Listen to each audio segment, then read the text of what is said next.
Hello and welcome back to my channel. For those of you who have been following along with my pregnancy journey, you may notice that I've rearranged the furniture a little bit and I'm currently sitting here relaxing instead of standing over there where I normally would.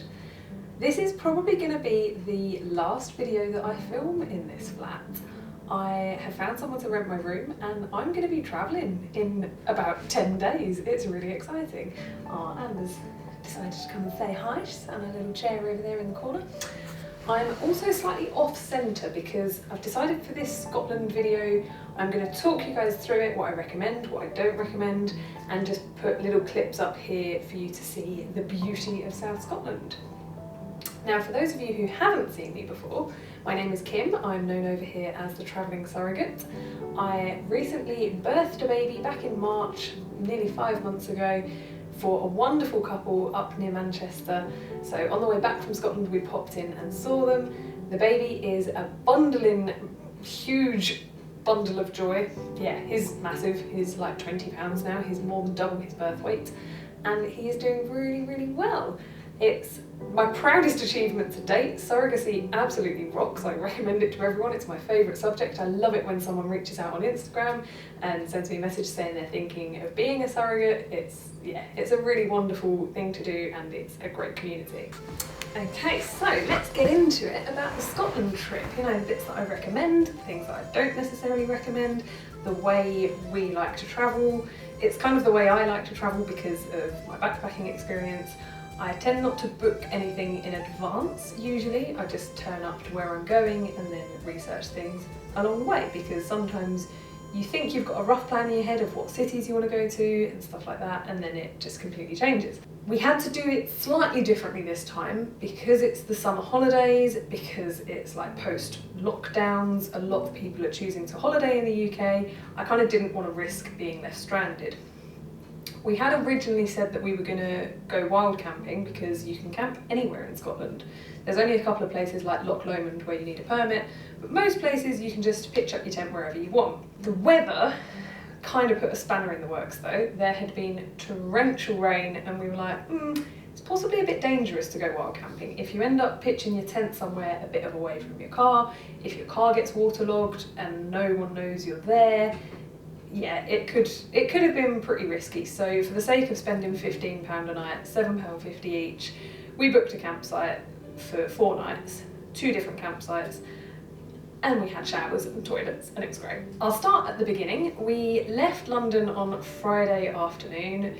Big mistake, don't recommend, of course, mad traffic. We'd been driving for an hour and we were still in Earls Court. We were in West London. I was like, oh, how is this even possible? We've done about 10 miles and we've got like 400 miles to cover. But once we got out of London, the traffic was fine and we got up to Leeds. We stopped over just in a Premier Inn in Leeds. We had a lovely view of the bins, popped out for pizza, took pizza back to the hotel room and just chilled and watched Gogglebox and unwound after our 4-hour drive. I do highly recommend stopping somewhere halfway because Scotland is really far away if you live in the south. The following morning we woke up pretty early in Leeds, early for us, neither of us are early birds. And oh, by the way, I keep saying us. I went up to Scotland with my girlfriend, the same girl who I went to Madeira with. We kind of haven't put the girlfriend label on things because of like my upcoming travels, but yeah, she obviously is my girlfriend and I'm gonna miss her dearly. I am very much in love with her, and yes, she will call me gay for saying this to everyone on YouTube, but I don't care. Now, where was I? So we got up really early to drive from Leeds to Bradford, the most multicultural city in the UK. I was getting my coronavirus vaccine, my second one. It seems like everything that possibly could have got in the way of me getting my vaccines has. Managed to get my second vaccine on the 7th of August. I was so pleased. I was sat there doing some nice arm exercises because I was like, I really don't want a sore arm for like driving the rest of the way to Scotland and we've only got 24 hours in Edinburgh. I don't want a sore arm. So I was sat there looking like a twat, didn't really care. Jumped back in the car straight after Bradford to then get straight on up to Edinburgh where I had booked a few things. I got really excited about going to Edinburgh. I went back in February 2020 and I loved it. It's such a beautiful city, but it was freezing and a little bit miserable, so I was really excited to go during the summer. I booked us into the cat cafe because unfortunately my girlfriend's cat passed away a little while ago and she's been really upset about that, so I thought a nice hour of cat love would start the holiday off right, and it really did. We both took far too many pictures of the cats and it was lovely. They're all gorgeous. Highly recommend Maison de Moggy in Edinburgh on like Grassmarket. We went back to the hostel. So I booked us in a pretty cheap hostel. It's A&O. I don't actually recommend it because it's £22 a night for a bed, but then you have to pay £3 extra for bed linen, which I thought was a bit cheeky because like what are you going to do, just sleep on the plastic mattress without bed linen? The guy at the counter was like, is that okay? Like about the £3 charge, and I was like, I don't have a choice, do I? So that was a little bit naughty. We went from the cat cafe back to the hostel, quickly got changed, went from the hostel to this really fancy restaurant called Contini in George Street. It was nice, a little bit overpriced, 28 quid for a pasta dish. The bill was quite pricey, but the way I sort of justified it in my head was that if we'd booked pretty much any hotel in Edinburgh, it would have cost £130. We spent 50 by staying in a hostel, so that 80 quid basically paid for dinner. From there we then went on a ghost tour, so we went down into the vaults underneath Blair Street, which I highly recommend. They're really cool, there's tons of great history down there, and yeah, it's something that a lot of people don't know about. They don't know that there's tons of tunnels underneath Edinburgh, so that was really interesting. Quite spooky, a little bit too historical for me. There were some moments that I was just kind of switching off. We went from there to a pub. Well, we tried to go in like a couple of different places, but everywhere was fully booked. There were still lockdown restrictions in Edinburgh at the time we went, so things like table service instead of going up to the bar, like annoying restrictions like that. So we couldn't get into a few places and then just found a pub, which I happened to have gone in the last time in February 2020, so it was fine, it was nothing special. These two Scots came in with the door staff who was like, oh, I'm really sorry, I thought there was a table here for you. And we were like, no, it's fine, they're our friends, aren't they? So they sat down with us and they were mental. Oh my God, we had such a laugh. The woman recommended us loads of different places to visit in Scotland, most of it like up in the Highlands though, so we'll have to like bookmark that for another trip because we stayed pretty much in South Scotland. Edinburgh was as far north as we went for the whole trip. Yeah, she was mad. She had like loads of silver big jewellery rings on. She was blonde and had dreadlocks. The guy, he had proposed to her that day. He was, let's describe him, he'd been travelling for the last 30 years. He loves Thailand. He was wearing a baggy open linen white shirt. He had quite a few tattoos. I'm painting the picture. He was an interesting character. He was very funny. Unintentionally so at one point. He asked my girlfriend how long she had been gay for, and I absolutely wet myself. I just found it really funny, and he massively took offence to me laughing at him. But I tried to help him out. I offered him a few alternative phrases, such as, when did you realise you were gay? How did you come out to your parents? And he wasn't having none of it. Like, yeah, he didn't understand that it's really not a great question to ask someone how long have they been gay. In the same sense, how long have you been straight for then? You know. But yeah, we had a good laugh. It was good fun. We stayed for a couple of hours, staggered back to the hostel. I didn't sleep great that night. Annoyingly, I started my period that day and I was like, I'm just about to go camping and I've just come on, this is fantastic.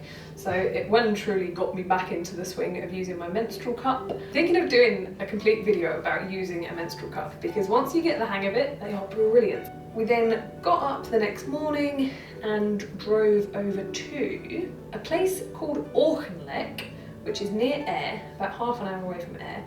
This beautiful little campsite. It's a little livery. So the woman looks after horses. She's got one of those big sand pit box things where you walk the horses around. It's a lovely little just pop-up campsite with a really clean toilet and shower. It's down by a beautiful stream. Yeah, absolutely stunning. So we had a really peaceful couple of nights there. You know, we cooked some pasta. We didn't really do much the first day there because I was knackered. I hadn't slept very well at the hostel. I was having like period pain and a little bit of like sciatic pain, so my hip was hurting. The following day we went up to Loch Lomond, absolutely stunning place. We stopped off just randomly somewhere along the way and just went and sat down by the loch, had lunch, got back in the car, drove round. There's tons of parking at the visitor centre. There's like even an overflow car park. It's really well catered to tourists. I was sort of thinking it was going to be really pricey again, but no, all free parking, really pleased with that. No overnight leaving of vehicles though, so you can't camp there feasibly. We hired a kayak for a couple of hours, went right out into the middle of the loch. The woman had recommended keeping to the shore because the weather was really changeable. So changeable in fact that before we got in the kayak, we put some factor 50 on that I went over and just asked a completely random family for, because I was like, they've got a kid, they'll have sun cream. And then we got in the kayak and 2 minutes later the heavens opened, we were absolutely drenched. 10 minutes later it was sunny again, then it was windy. I found my water legs and yeah, I was like, let's go into the middle, let's go all the way over there. And it's just so much bigger than you expect. It's really vast. You're like, I've been paddling for ages and I'm not really going anywhere. We saw one of those, like an aquaplane thing take off from the water as well. That was really cool. Great couple of hours well spent. Very well worth 35 quid. We went to have an Indian. Scottish Indian food is different to English Indian food. Wouldn't necessarily recommend, but the view out onto the sea and everything, and we watched the sunset because there is on the west coast, so it's just absolutely beautiful. Highly recommend. Once we'd had our dinner, we went for a lovely walk along the beach. My girlfriend found a massive jellyfish that she was like prodding and poking and kicking over and just generally playing with. This giant dead jellyfish, quite interesting.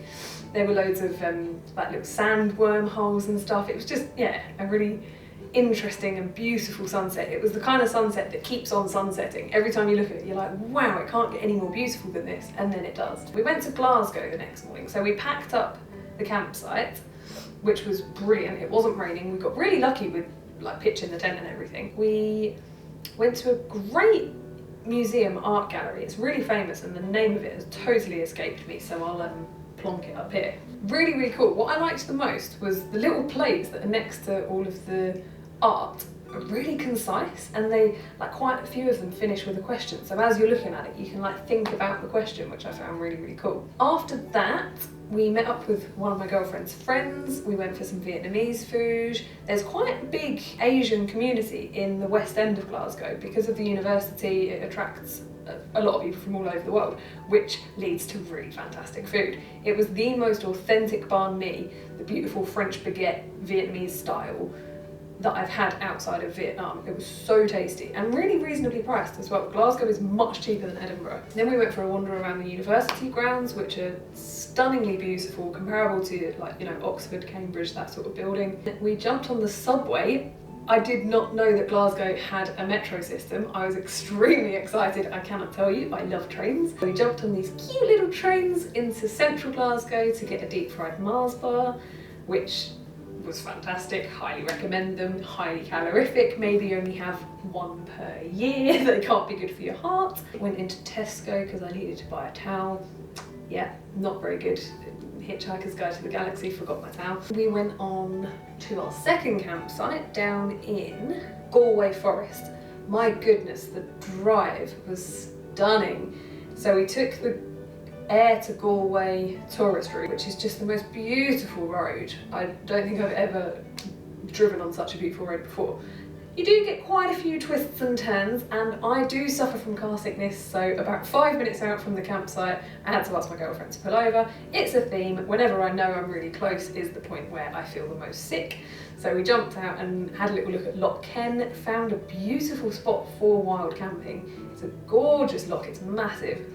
But again, with rain, camping that close to a loch possibly isn't the safest option. Carried on down to our campsite, which was really nice, a huge plot of land, and we camped up somewhere like really far away from all the families, just near one other tent. It was also another lesbian couple. I was like, we found the lesbian corner of the campsite. We played cards that night and I got eaten alive by the midges. I did put bug repellent on my legs, but they somehow got up my jumper and covered my back with bites. I was not impressed. I just sat there and I was like, I'm not having a very good time, can we get in the tent?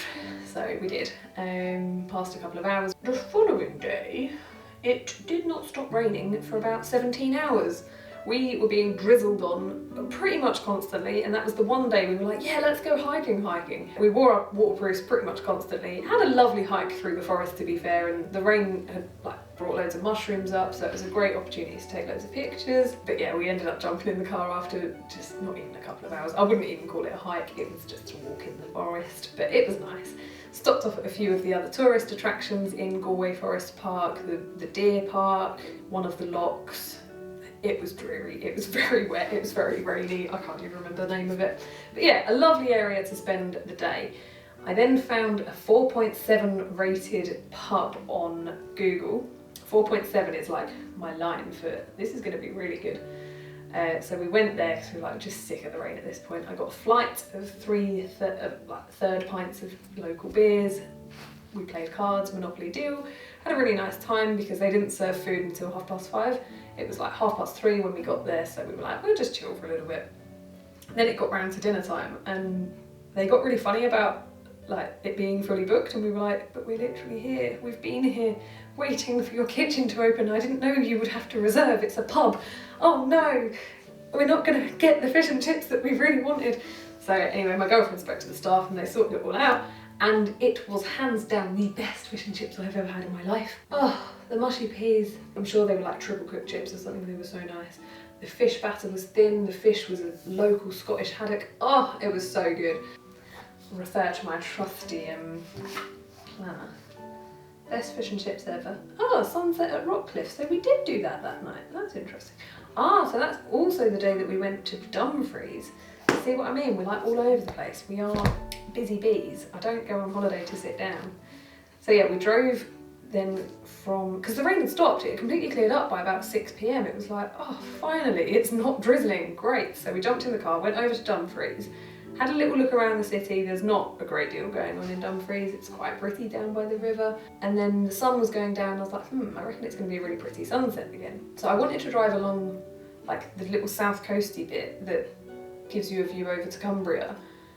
But I was like judging it on the time, and I was like, by the time we get there, the sun will have literally set. So I just found a different place as we were driving. Yeah, there was a brown sign, like a tourist sign that come up for Rockcliffe. So I was like, oh, that'll do, we'll just go there. It was the most beautiful place I've ever watched the sunset. Absolutely stunning. The tide was all the way out, so you couldn't see the sea at all. It was like muddy kind of sand where it leaves the ripples on the sand where the tide's gone out. We literally stood there and watched the sun disappear down behind this little hill, and it was just beautiful. Quite romantic, I must say. But yeah, I didn't plan it at all, so I highly recommend going there. Plan it so that it is low tide, so you can walk all the way around. I reckon in the winter it would be a beautiful sunset as well, because it would be more round this way, not all the way around that way, so you wouldn't have to walk as far out. We were really lucky with the weather. It was sunny and windy the morning we left, so it dried the tent out beautifully. I've not actually unpacked it since I got back, which I probably should, but it'll be fine. We drove down from, where were we? Galway to Carlisle. I always used to think that Carlisle was in Scotland. It's not, it's north, very north of England. Popped into the city centre of Carlisle. Really nice little place, you know, just typical high street, but there's a really cute little Victorian market hall building. So we popped in there, had a banging fry up for £4.50, very pleased with that. Served on like nice little paper plates. Yeah, jumped in the car again and drove down to Manchester way to pop in and see the baby and his parents. We had a lovely time. We did some sort of impromptu photo shoots. I took my good camera along with me, so I got some beautiful shots. He has got the most amazing big blue eyes.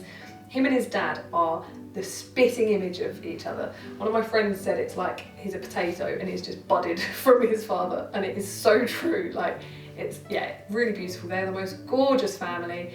That boy is loved so much. Honestly, it's so heartwarming. So yeah, we had a lovely dinner together, several glasses of wine, got an Uber back to our hotel that the baby's parents had kindly put us up in, which was utter luxury after 4 nights of camping. We just stood in that hot shower for 20 minutes like, oh, this is amazing. Had a great night's sleep and then drove the rest of the way back down to London. Then quickly had like popped in to see the cat and then went to the theatre because I book things without actually thinking of the logistics of them, of, yeah, okay, we've just driven all the way down from Scotland, but sure, let's go to the theatre tonight. But it was good fun and it sweetened coming home. So I really hope you've enjoyed this lengthy video of me chatting my way through our trip to Scotland. There were loads more bits that I could tell you about. We had such a great time, even just playing like the hum song game in the tent where one person hums a song and the other person guesses what it is. I'm like pretty much tone deaf, so we were just in stitches. Really great camping gear. And yeah, so if you have enjoyed this, please do leave a like, leave a comment. Oh, I was going to tell you about a little real life Easter egg as well that my girlfriend was proper pleased about. So we were walking down from the Wetherspoons in Ayr. So after we'd like walked along the beach, we popped into the pub and then we were walking down the main road. And it just popped into my head about pedestrian crossings, you know, the ones with the yellow boxes that say wait. When you press the button, when it then beep, beep, beep, beep, beep, you can cross the road. There's a little spinny thing underneath on like the right-hand side of the box that's for visually impaired people. I know this because when I used to work as a customer service assistant for London Underground, we often used to get VIPs, the visually impaired people, and we would assist them sometimes as far as like the crossing at the edge of the road and stuff. And they'd always like touch up to the bottom of the thing, and I asked someone once and he said that it was because of the spinny thing. So I told my girlfriend about it and she was like absolutely shocked. So I don't know how many people actually know about this. You know, real life Easter egg. Leave the little visually impaired person emoji down in the comments down below. So yeah, thank you ever so much for watching this video. I hope you have enjoyed it. I hope you get some top tips for Scotland. And yeah, I will see you next time from a different location that's not my flat. Bye for now.